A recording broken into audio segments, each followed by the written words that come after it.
The world watched as the BRP Sierra Madre, a grounded Philippine naval vessel, faced off against a blockade of Chinese Coast Guard ships at Second Thomas Shoal. The Chinese ships, larger and more numerous, blared their horns and closed in, trying to intimidate the smaller Philippine resupply mission. On board, the Filipino crew stayed resolute, determined to deliver supplies and assert their nation's claim. Every maneuver was a test of will, each nautical mile a statement of sovereignty.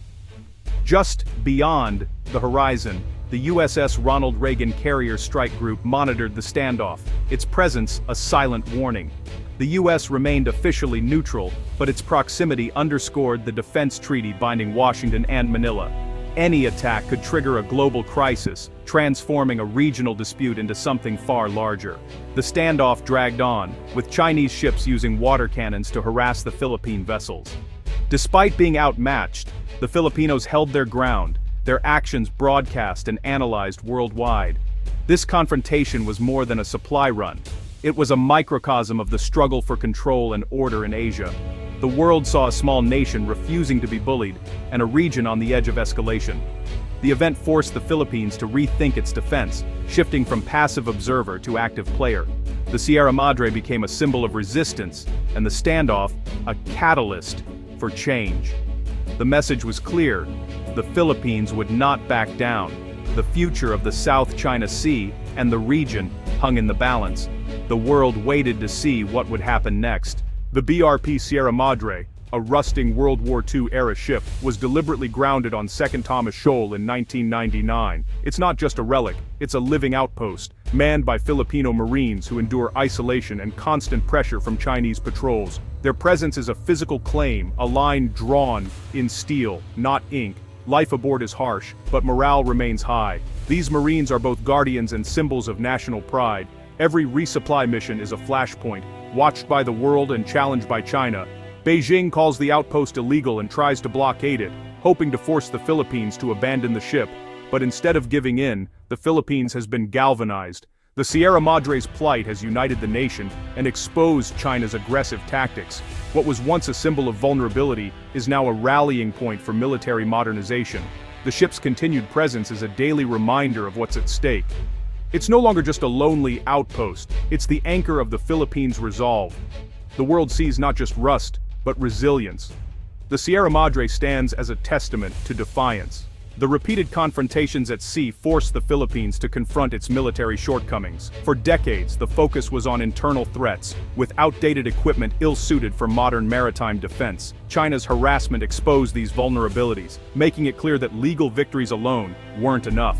The result, a sweeping modernization program aimed at credible deterrence. The Philippines revitalized its alliance with the U.S., expanding joint-use bases and deepening cooperation.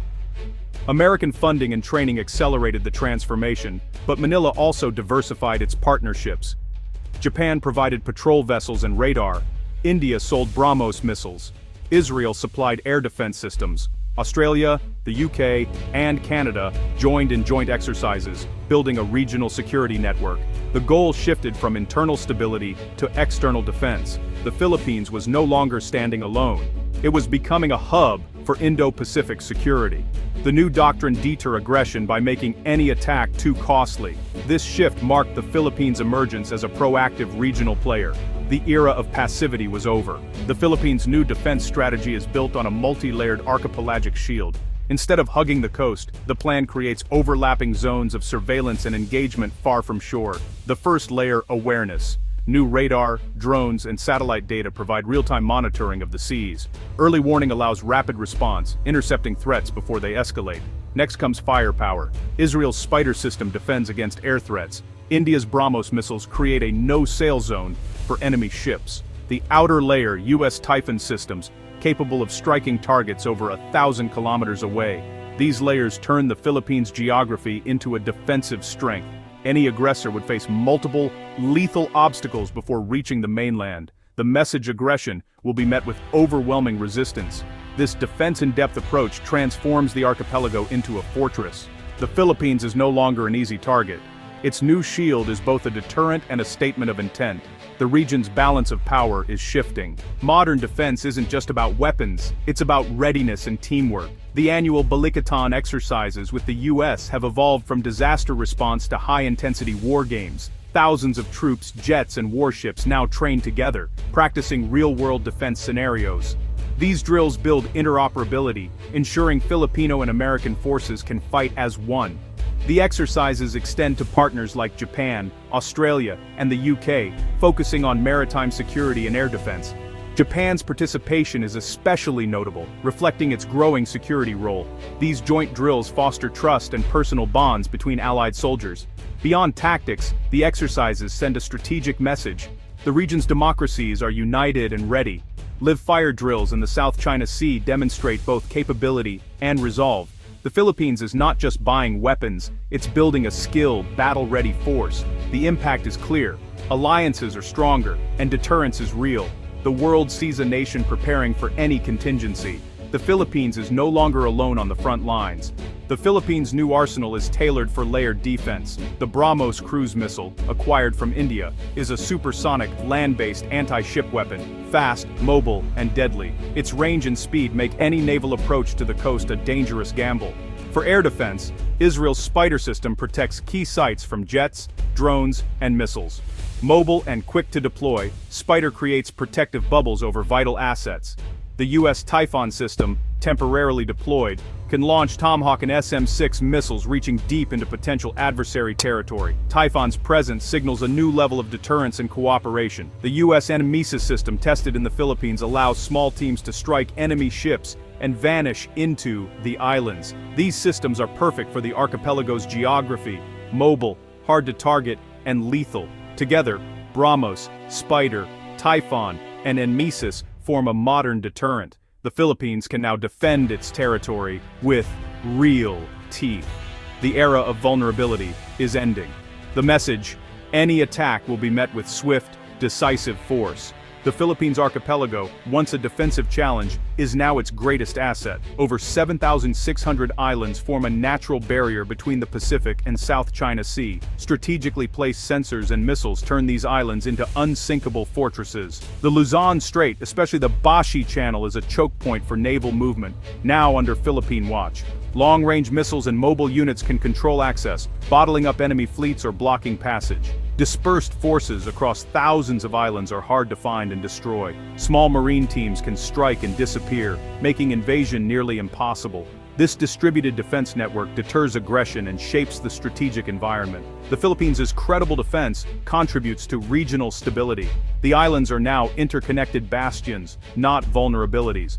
Fortress Philippines is a reality, geography and technology working together. The nation's sovereignty is now backed by real strength. The region's security equation has changed. China's strategy in the South China Sea relied on overwhelming power and intimidation, but the Philippines' modernization and alliances have changed the equation. New missiles and air defenses mean Chinese ships and planes now face real risks. Beijing's propaganda accuses Manila of being a US pawn, but the reality is a nation standing up for itself. China's military planners must now account for a fortress Philippines, complicating any regional operation. The northern islands, near Taiwan, give Manila and its allies control over the critical Bashi Channel. The Philippines is now a key player in any cross-strait scenario, not a bystander. The South China Sea is no longer a safe zone for Chinese forces. Every move is shadowed by the threat of Philippine missiles and allied support. The risk of escalation is real, forcing Beijing to act with greater caution. The balance of power has shifted. Impunity is gone. The Philippines' credible deterrent is now a central factor in regional security. The era of unchecked aggression is over. The most significant shift is the new trilateral partnership between the US, Japan, and the Philippines. This alliance goes beyond bilateral ties, forming a coordinated bloc to uphold a rules-based Indo-Pacific order. Japan, once limited by its pacifist constitution, now sees Philippine security as vital to its own. The sea lanes near the Philippines are Japan's economic lifelines. By providing ships, radar, and joint training, Japan is taking a more active regional role. The trilateral framework enables joint patrols, intelligence sharing, and streamlined logistics. A Japanese warship can now be supported by US and Philippine facilities, multiplying collective strength. This alliance sends a clear message.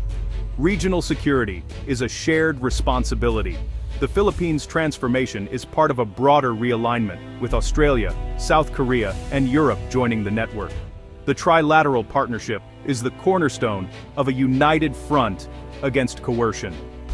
The future of Asia will be shaped by cooperation, not intimidation. The Philippines is now central to the region's security architecture. The Indo-Pacific stability depends on this new collective resolve.